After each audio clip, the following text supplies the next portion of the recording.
जय हिंद साथियों। आज के वीडियो में हम लोग ये समझेंगे कि ब्लड क्लॉटिंग क्या होता है, यानी कि रक्त का थक्का कैसे बनता है। हमने अपने पिछले वीडियो ब्लड पार्ट 1 में हमने ये समझा ब्लड किन की चीज़ों से मिलकर बना होता है। अगर आपने वो वीडियो नहीं देखा तो उस वीडियो का लिंक डिस्क्रिप्शन में दे दिया जाएगा, तो आप वहाँ से देख सकते हैं, तभी आपको पूरा क्लियर होगा। तो सबसे पहले हम थोड़ा रिपीट कर लेते हैं आखिर ब्लड किन किन चीज़ों से मिलकर बना होता है। तो ब्लड में क्या होता है, प्लाज्मा होता है, रेड ब्लड सेल्स होती हैं, व्हाइट ब्लड सेल्स होती हैं और प्लेटलेट्स होती हैं। प्लाज्मा जो होता है लिक्विड पार्ट होता है और red blood cells, white blood cells और प्लेटलेट्स क्या होती है, सॉलिड पार्ट होता है ब्लड का।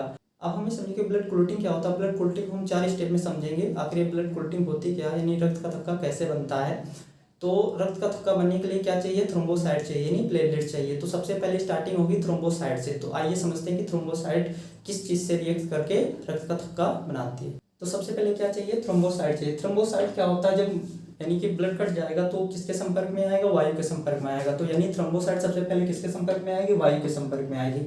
जब थ्रोम्बोसाइट वायु के संपर्क में आता है तो क्या बनाता है, थ्रोम्बोप्लास्टिन बनाता है। अब ये क्या किया, थ्रोम्बोप्लास्टिन के लिए रक्त का थक्का नहीं बना पाएगा। तो हमारे शरीर में क्या मौजूद होता है, कैल्शियम मौजूद होता है। अब ये क्या कहेगा, थ्रोम्बोप्लास्टिन कहेगा कैल्शियम से चलो रक्त का थक्का बनाते हैं, लेकिन क्या कैल्शियम कहेगा हमारे पास इतनी पावर नहीं कि हम तुम्हारी मदद कर सके कि हाँ रक्त का थक्का बनाने के लिए।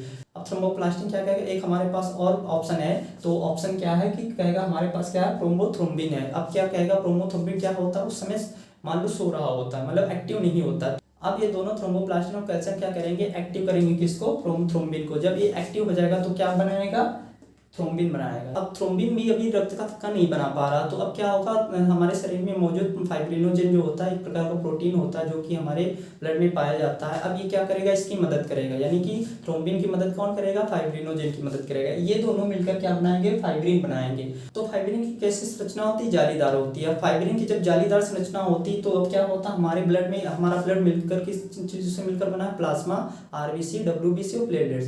यानी प्लाज्मा जो होता है लिक्विड पार्ट होता है, आरबीसी, डब्ल्यूबीसी और प्लेटलेट्स क्या होते हैं, सॉलिड पार्ट होते हैं। अब क्या होते हैं, जो सॉलिड पार्ट होते हैं यानी कि आरबीसी, डब्ल्यूबीसी, प्लेटलेट यानी रुधिराणु कॉर्पस के पार्ट होते हैं। अब ये क्या होते हैं, इसी जालीदार संरचना में क्या होंगे, फंस जाएंगे, यानी किसमें फंसेंगे, फाइब्रिन में फंस जाएंगे। तो जो प्लाज्मा वाला जो पार्ट है वो बाहर नहीं निकल पाएगा, जिसके कारण क्या होता है, रक्त का थक्का बन जाता है। अब इसको समझते हैं कि जैसे मान लो ब्लड निकलता रहता है, कुछ समय बाद उस पर क्या होती है, पपड़ी जम जाती है, जहाँ पे घाव होता है। पपड़ी जमना मतलब रक्त का थक्का बनना ये। लेकिन हम लोगों ने सुना होगा रक्त का थक्का किसके कारण बनता है, विटामिन के कारण बनता है। ये भी हाँ जरूरी है जानना कि आखिर विटामिन के क्या मदद करता है। विटामिन क्या करता है, जितना भी प्रोसेस हो रहा है इस प्रोसेस को जल्दी जल्दी करने में मदद करता है, यानी कि ये भी उत्तरदायी है कि रक्त का थक्का बनाने के लिए। ये जितना भी प्रोसेस हो रहा है, यानी कि ब्लड क्लॉटिंग का जितना भी प्रोसेस हो रहा है, इस प्रोसेस को बोलेंगे क्या, इस प्रोसेस को हम लोग बोलेंगे कैस्केडिंग प्रोसेस। यानी कि जितना प्रोसेस हो रहा है 4 स्टेप वाला जो प्रोसेस है, इस प्रोसेस को क्या बोलेंगे, कैस्केडिंग प्रोसेस। यानी कि जो पूरी प्रक्रिया हो रही है इस प्रक्रिया को हम क्या बोलेंगे, कैस्केडिंग प्रोसेस बोलेंगे। इसमें कितना समय लगता है, यानी रक्त का थक्का बनने के लिए कितना समय लगता है, तो लगभग 4 मिनट लगता है रक्त का थक्का बनने के लिए। यानी कि हम ये समझते हैं, मान लो एक घाव हो गया, वहां से ब्लड निकल रहा है, तो वहां पे जमने में, ब्लड को जमने में कितना टाइम लगेगा, लगभग 4 मिनट लगेगा। अब शॉर्ट टर्म में हम ये समझेंगे कि आखिर मदद कौन करता है, विटामिन के मदद करता है रक्त का थक्का बनाने के लिए, या फाइब्रिनोजेन, या प्रोमोथ्रोम्बिन, या प्लेटलेट्स।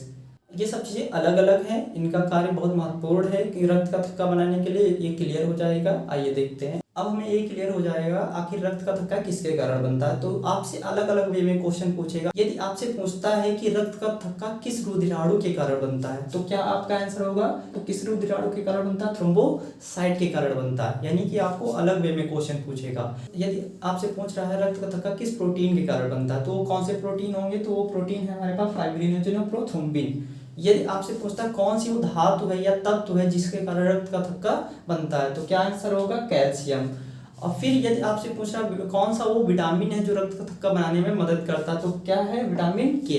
यानी ये सब चीजें होनी चाहिए रक्त का थक्का बनाने के लिए। लेकिन हमें अब ये समझना होगा, यदि रक्त का थक्का आखिर हमारे शरीर में बन जाता है, शरीर के अंदर बनता है। अभी हमने समझा चलो बाहर बन गया तो हमारे लिए फायदेमंद है, अगर शरीर के अंदर बन गया तो क्या होगा, हमारी जो वेंस या आर्टरी हैं या नसें जो जिनको हम कह सकते हैं, अगर उनमें ब्लड जम गया यानी ब्लड क्लॉटिंग हो गई तो क्या होंगी, वो नसें फट जाएंगी। जैसे सबसे पतली नसें कहाँ की होती है, हमारे ब्रेन की होती है, मतलब दिमाग की होती है। नसें जो होती हैं बहुत पतली होती हैं, अगर उसमें क्या होगा, ब्लड क्लॉटिंग होगा, यानी कि जो आरबीसी, डब्ल्यूबीसी, प्लेटलेट्स क्या होंगी, वो जम जाएंगे, तो क्या होगी, वो नस फट जाएगी। यानी यही प्रक्रिया क्या कहलाती है, हेमरेज कहलाती है। नस फटना हेमरेज कहलाएगा। ये सबसे ज़्यादा होता है हमारे ब्रेन में होता है। क्योंकि ब्रेन की नसें जो होती हैं बहुत पतली होती है। अब हम आगे समझते हैं आखिर शरीर के अंदर थक्का क्यों नहीं बनता। इसके अलावा एक अन्य प्रोटीन जो होता है बहुत ही उपयोगी, उसके बारे में हमें जानना होगा कि वो प्रोटीन कौन सा है। तो वो कौन सा प्रोटीन है आइए समझते हैं। तो उस प्रोटीन का नाम होता है हेपरिन होता है। क्या होता है? हेपरिन। तो हेपरिन क्या कार्य करता है? हेपरिन क्या कार्य करता है? हमारे शरीर के अंदर ब्लड को जमने नहीं देता। यदि हमारे शरीर के अंदर ब्लड जम गया तो इंसान की मौत हो जाएगी। तो हेपरिन क्या करता है? शरीर के अंदर ब्लड जमने नहीं देता।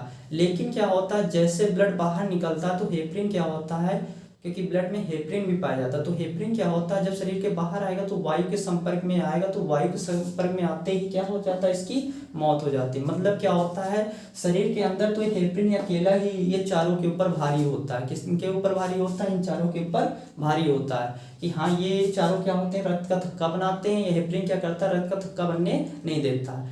तो ये अकेला इन चारों पे भारी है। तो हेपरिन क्या कहता है, जब तक हम जिंदा हैं तब तक हम ब्लड को जमने नहीं देंगे।